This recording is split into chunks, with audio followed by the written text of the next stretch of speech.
ఈరోజు మన స్టూడియోకి అనుకోకుండా ఒక అతిథి వచ్చారు.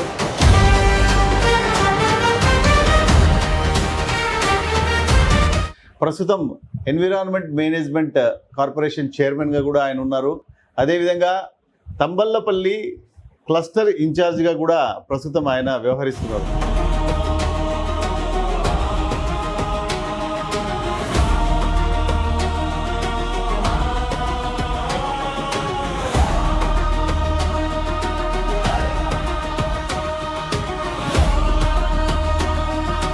మీరు మీ ఫాదర్ లెగసీని కంటిన్యూ చేయడానికి రాజకీయాల్లోకి వచ్చారా, లేకపోతే జెన్యున్గా ప్రజాసేవ చేద్దామనే ఉద్దేశంతోనే రాజకీయాల్లోకి వచ్చారా? అంటే నేను చిన్నప్పుడు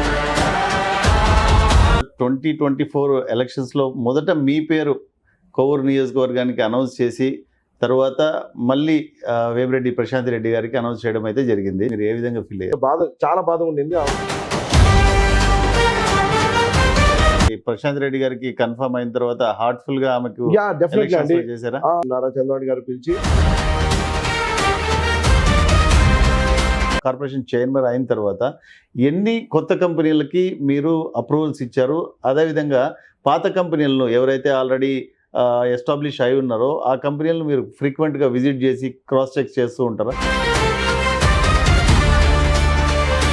boss will be like power star, ఎంతో ఫ్రీక్వెంట్గా చైర్మన్ అయిన తర్వాత కలుస్తూ ఉంటారు. తంబళ్లపల్లి కాన్స్టిట్యున్సీ అబ్జర్వర్గా ఉన్నారు. So what have you observed sir as of now?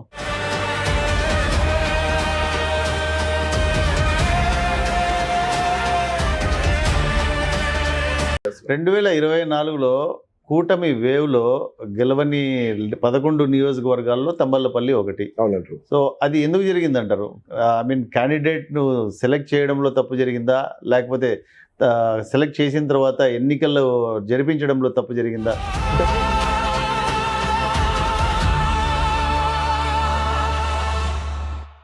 ఓడిపోయినారు, జరిగిపోయింది. తర్వాత ఆయన్నే ఇన్ఛార్జ్గా కొనసాగించారు, ఆయన కూడా ఉన్నారు. తర్వాత కల్తీ మద్యం కేసులో ఆయన ముఖ్య నిందితుడిగా ఉండి ప్రస్తుతం అయితే ఆయన అందుబాటులో లేని పరిస్థితి.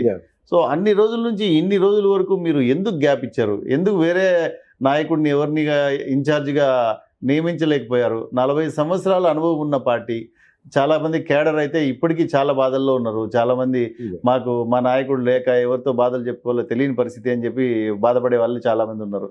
ఎందుకు ఇంత గ్యాప్ వచ్చింది సార్?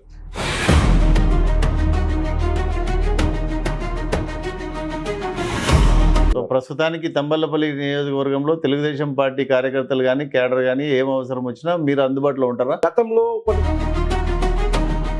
నాకు తెలిసి తంబళ్లపల్లిలో 2 నుంచి 3 గ్రూపులు ఉన్నాయి. 2 నుంచి 3 నాయకులు 3 గ్రూపులు ఉన్నాయి. సో వీళ్ళందరినీ సమన్వయం చేసి ఏ విధంగా ముందుకు తీసుకెళ్ళగలుగుతారు? అదేనండి.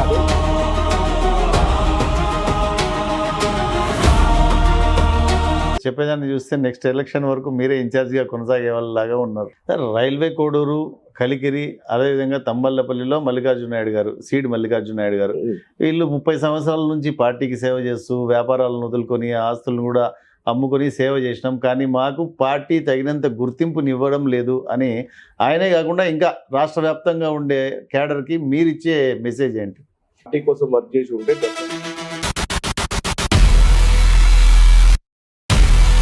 సార్, నాతో పాటు చాలామంది కార్యకర్తలకు, ఇన్ఫ్యాక్ట్ వైఎస్ఆర్సీపీ వాళ్ళకు కూడా ఉన్న డౌట్ ఏమంటే, దీని 2 సంవత్సరాలు అయినా కూడా ఇప్పటి వరకు నామినేటెడ్ పోస్టులు ఫిల్ కానివి ఎన్నో వందల సంఖ్యలో ఉన్నాయి. దాన్ని ఎందుకు డిలే చేస్తున్నారు? వాళ్లకు జీతాల విషయంలో ఆర్థికంగా ప్రభుత్వం భరించే స్థితిలో లేదనా, లేకపోతే ఇంకేమైనా ప్లానింగ్ ఉందా?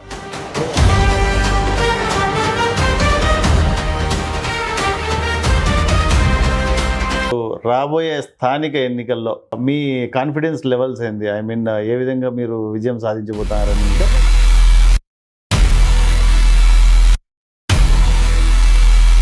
సో నిన్న కార్యకర్తల సమావేశంలో జగన్మోహన్ రెడ్డి గారు ఎక్కడ కూడా మున్సిపాలిటీలో కానీ పంచాయతీలో కానీ ఏ ఎన్నికల్లో అయినా ఏకగ్రీవాలు కాకూడదు, ఖచ్చితంగా మనం మన క్యాండిడేట్ని నిలబెట్టాలి, ఆ బాధ్యత ఆ నియోజకవర్గం ఇన్ఛార్జిది, అట్లా కనుక జరగకపోతే ఆ ఇన్ఛార్జి మీద నేను చాలా సీరియస్ అవుతాను అని చెప్పి మెసేజ్ చేయడం జరిగింది.